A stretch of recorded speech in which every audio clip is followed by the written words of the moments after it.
Bonjour à tous, je vous souhaite la bienvenue dans cette nouvelle vidéo. Alors aujourd'hui, je vais vous parler d'un événement sportif. Alors j'ai fait allusion dans la vidéo de présentation.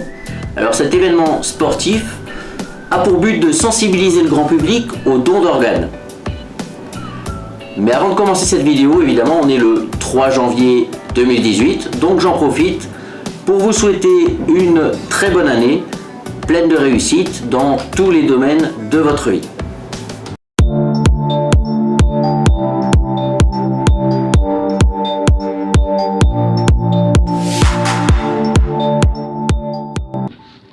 Alors un peu d'histoire d'abord.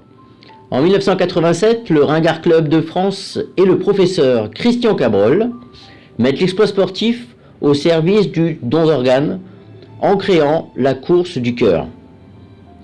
Alors pour ceux qui ne connaissent pas Christian Cabrol, il faut savoir qu'il est le pionnier de la transplantation d'organes et l'auteur de la première greffe du cœur en Europe.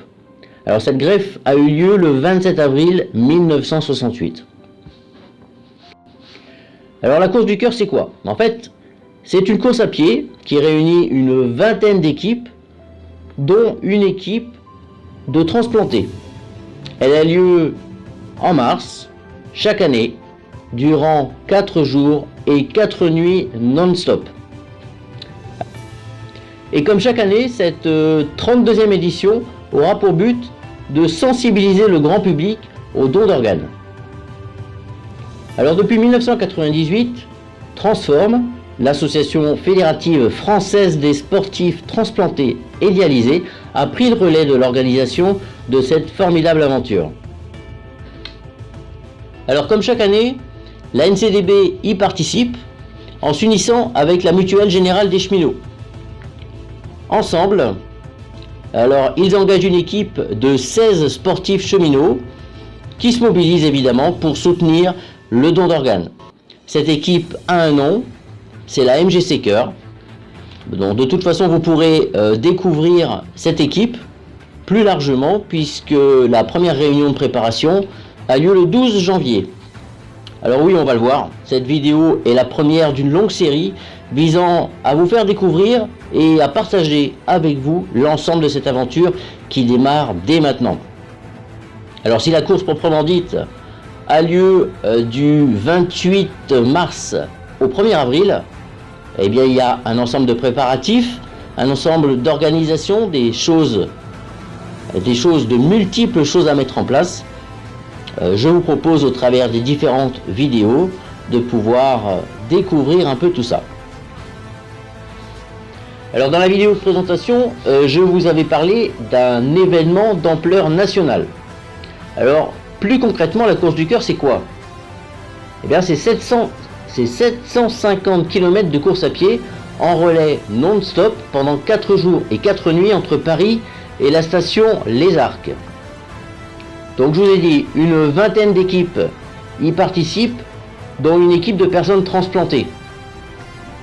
C'est plus de 200 communes traversées par une caravane de plus de 100 véhicules, des étapes de 10 à 60 km et des étapes particulières, roller, bike run, relais volant, canoë, etc. Il y a une équipe médicale spécialisée de 9 médecins dotés du matériel médical approprié et de 25 kinésithérapeutes, tous bénévoles. Un escadron moto de 15 gardes républicains et 36 commissaires pour la sécurité de l'épreuve. Plus de 145 bénévoles au service des coureurs. Plus de 1700 nuitées en hôtel. 3000 repas servis en auberge, restaurant ou panier repas, de jour comme de nuit, aux arrivées des étapes. Alors on dit souvent une popote, et oui, la popote des animateurs et des musiciens pour supporter les coureurs, une équipe de communication qui assure la promotion et la sensibilisation aux dons d'organes tout au long du parcours, une opération spécifique de sensibilisation aux dons d'organes pour les enfants, des artistes clowns, une troupe de théâtre, dans le cadre de l'opération 10 000 coureurs pour l'hôpital. Alors évidemment la liste n'est pas complète, mais j'aurai encore une fois l'occasion de vous renseigner davantage sur l'ensemble de ces événements. Alors voilà pour cette première vidéo. La prochaine, eh bien, je la tournerai le 12 janvier, première date où toute l'équipe se réunit pour préparer l'événement. Voilà, mais évidemment, je vous retrouverai ce jour avec un maximum de détails sur l'équipe, sur l'organisation, sur tout ce qui est mis en place. Et en attendant, bah, écoutez, je vous souhaite une très bonne journée et je vous dis bien sûr à bientôt pour une prochaine vidéo. Au revoir.